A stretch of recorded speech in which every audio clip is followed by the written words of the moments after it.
এই সৌদি আরবে আমার একটা স্যার আমাদের জিজ্ঞেস করছিল যে, সুফিয়ান, তোমাদের অর্থনীতির অবস্থা তো মোটামুটি ভালো, তুমি তো আমারে বলো, কিন্তু তাইলে তোমরা কেন এই ইন্ডিয়ার উপর ডিপেন্ডেন্ট চিকিৎসার ক্ষেত্রে? তোমরা কেন নিজেরা একটা হসপিটাল বানাইতে পারো না?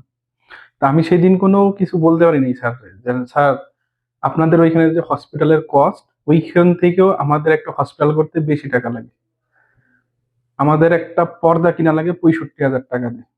আমরা এক একটা কম্পিউটার কিনি 8 লাখ টাকা দিয়ে। আমরা আমাদের ওইখানে যে একটা ডাক্তার আপনাদের ওইখানের ডাক্তারের থেকে বেশি ইনকাম করে মাসে। এই কথা আমি তারা লজ্জাতে বলতে পারিনি। কারণ আমরা এত কিছু করার পর 65,000 টাকার পর্দা লাগাই, মাসে 8 লাখ টাকার কম্পিউটার মানে চালাই।